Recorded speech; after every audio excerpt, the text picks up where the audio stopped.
US के proposed price cap on Russian crude oil को वो मान लेगा अगर, इसने अगर लगा दिया इंडिया ने, अगर वो मेरी सप्लाई को कबूल कर लेता है, इंश्योर कर देता है वेनेजुएला से और ईरान से। अभी मैं देख रहा था कि भारत के वजीर आजम जो है नरेंद्र मोदी ने शेख हसीना के साथ एक प्रेस टॉक की और उसमें कहा कि भारत और बांग्लादेश जो है वो मिलके जो 1971 फोर्सेस हैं उनके खिलाफ काम करेंगे। पाकिस्तान में ऑलरेडी हिंदुस्तान जो है वो आईटी में इतना ऊपर पाकिस्तान से निकल गया है। और अगर आप Adani is going to supply electricity to Bangladesh, तो अडानी एंटरप्राइजेस हैं वो बांग्लादेश इलेक्ट्रिसिटी भी एक्सपोर्ट करेंगे। तो ये जिसमें बहुत सारी कनेक्टिविटी के प्रोजेक्ट्स हैं, बहुत बड़े पैमाने पे ये एक जो ताल्लुकात हैं जिसमें तो उन्होंने कहा कि हमें ये यकीन है कि जो इंडिया है वो कभी भी G7 का ऑयल कैप प्लान को कबूल नहीं करेगा। पैसा इतना है उन लोगों के पास, अरबों के पास, या दुबई के पास अगर तेल भी ना हो तो दुबई के पास पैसा इतना है कि दुबई संभाल लेगा। आपके पास आपका एटीट्यूड दुबई वाला है लेकिन पैसे आपके पास पाकिस्तान वाले हैं। कि इंडिया जो है जिस मुल्क के साथ करीब होता है, ताल्लुकात बनाता है, तो एक broad based comprehensive strategic partnership develop करते हैं जो कि बड़ी इंपॉर्टेंट होती है।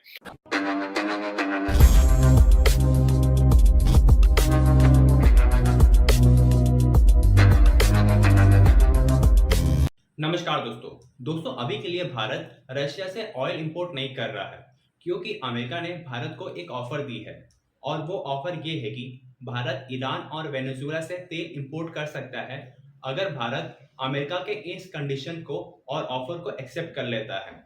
और इस पर रशिया के फॉरेन मिनिस्टर ने एक स्टेटमेंट दिया। उन्होंने कहा कि भारत एक एंशिएंट सिविलाइजेशन है और भारत की एक अपनी शान है, तो भारत कभी भी इस तरह के बहकावे में नहीं आएगा अमेरिका का। तो चलिए दोस्तों आगे इस वीडियो को देखते हैं। चाइना के साथ, क्योंकि पाकिस्तान की कोई इन्वेस्टमेंट तो है नहीं बांग्लादेश में, बांग्लादेश को इस समय चाहिए एक्सपोर्ट, अपनी मार्केट बढ़ानी है, तो वो पाकिस्तान में जा नहीं रहा। उसको चाहिए इन्वेस्टमेंट, वो पाकिस्तान कर नहीं रहा। तो इसमें पाकिस्तान का क्या रोल है I am not sure, but हाँ चाइना के साथ है। लेकिन बात यह है ना कि कहीं ना कहीं बांग्लादेश समझता है कि भारत के साथ जो उसके ताल्लुकात हैं, जो ट्रेडिशनल ताल्लुकात हैं, हम जबान हैं, वो हमारे जैसे सोचने वाले लोग हैं, we speak the same language, West Bengal East Bengal वो वाला मामला है। और बहुत कम पाकिस्तानियों को पता है कि जो उनका नेशनल एंथम है वो भी रविन्द्रनाथ टैगोर जी ने लिखा है, जो श्रीलंका का भी लिखा है वैसे उन्होंने, भारत श्रीलंका और बांग्लादेश तीनों का लिखा है। तो बहुत ज़्यादा कॉमन बॉन्ड है, कॉमन कल्चर है, स्क्रिप्ट भी एक ही है।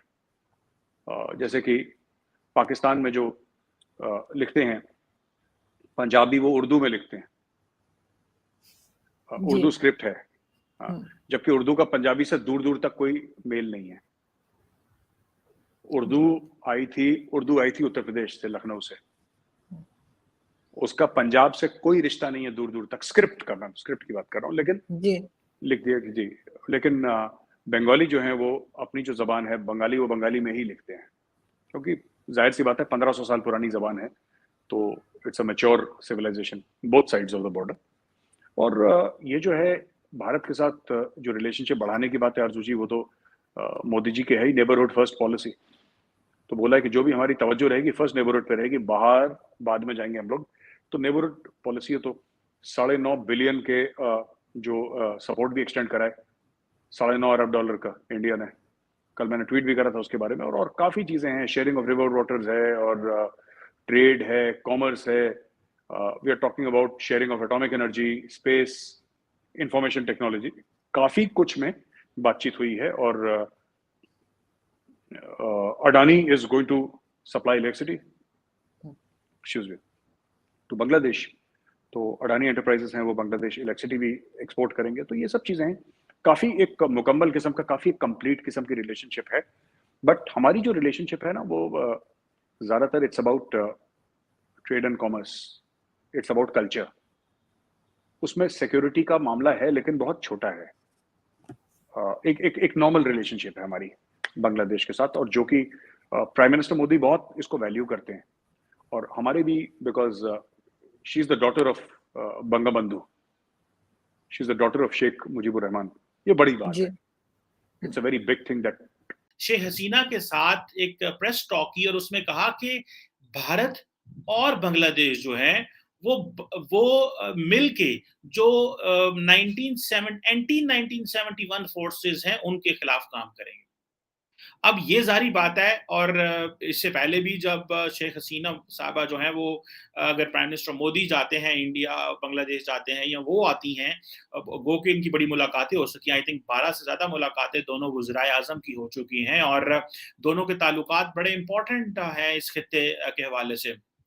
और अगर मैं आपको बताता चलूँ कि ये जो $9.85 बिलियन के कंसेशनल लोन्स दिए हैं, जिसमें बहुत सारी कनेक्टिविटी के प्रोजेक्ट्स हैं, बहुत बड़े पैमाने पे ये एक जो ताल्लुकात हैं, जिसमें जो मोदी साहब हैं और शेख हसीना साहिबा हैं, वो जॉइंटली उन्होंने एक थर्मल पावर प्रोजेक्ट के ऊपर काम जो है वो होगा और जिसे कहते हैं ना कि ये इंडिया की कंसेशनल फाइनेंसिंग स्कीम है जो कि तकरीबन 320 मेगावाट बांग्लादेश के नेशनल ग्रिड में जाएंगे, जो कि ज़ाहिर बात है बहुत बड़ी अमाउंट है और दोनों ममालिक के लीडर्स ने तकरीबन 5.13 किलोमीटर का जो रूपशा रेल ब्रिज है, जो कि बेसिकली एक इनकी जो खुलना मोंगला पोर्ट है, एक जो ये एक रेल प्रोजेक्ट के हवाले से उसका भी इफ्तिताह किया।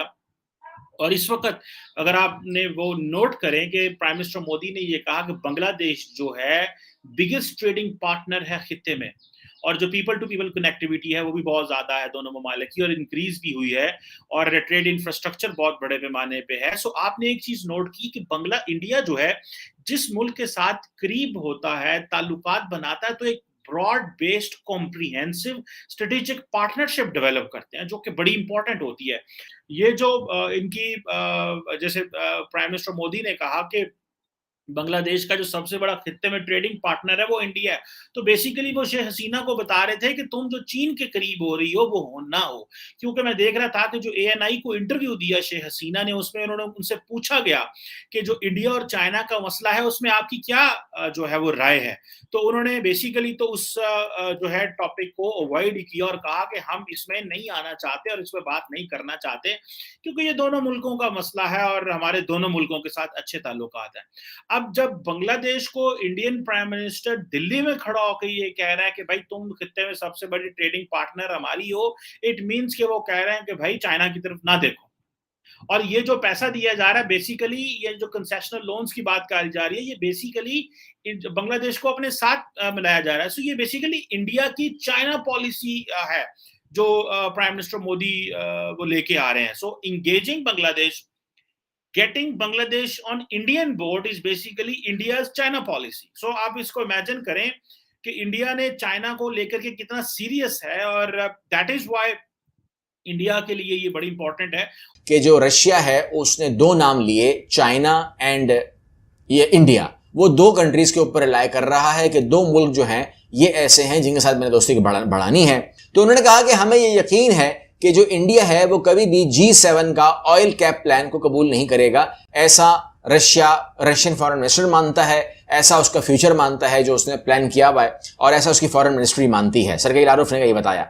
लेकिन क्या ऐसा इंडिया मानता है कि नहीं मानता है, ये भी तो बात है ना। यानी कि आपने तो अपना प्लान दे दिया और वो प्लान अमेरिका ने पढ़ लिया, हमने पढ़ लिया, सब समझ में आ रहा है, लेकिन इंडिया क्या चल सकता है रूस के साथ, चलना चाहता है रूस के साथ, उसकी फॉरेन पॉलिसी का हिस्सा बनना चाहता है इंडिया, चाइना एंड रशिया, ऐसा कोई ट्राइका बनने वाला है? इस बात को इंडिया ने खुद क्या कहा है देखते हैं। India to support US proposed price cap on Russian crude oil. एक स्टेटस मैंने पहले पढ़ा, इसको पहले समझ लीजिएगा कि India to support US, India सपोर्ट करेगा यूएस के proposed price cap on Russian crude oil को, वो मान लेगा अमरीकी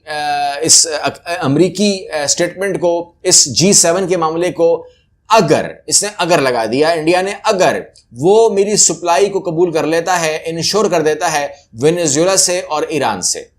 तो दोस्तों आपने इस वीडियो में देखा भारत और बांग्लादेश के बीच में अब 9.6 बिलियन का इकोनॉमिक कॉरिडोर खुल चुका है और पिछले 4 दिनों से बांग्लादेश की प्राइम मिनिस्टर शेख हसीना भारत में मौजूद थी और इसी दौरान जाते वक्त हमारे प्रधानमंत्री श्री नरेंद्र मोदी जी और बांग्लादेश की प्रधानमंत्री शेख हसीना जी ने एक प्रेस कॉन्फ्रेंस में कहा कि हम दोनों देशों को मिल करके 1971 फोर्सेस के खिलाफ काम करना चाहिए, यानी कि पाकिस्तान के खिलाफ कुछ एक्शन लेनी चाहिए।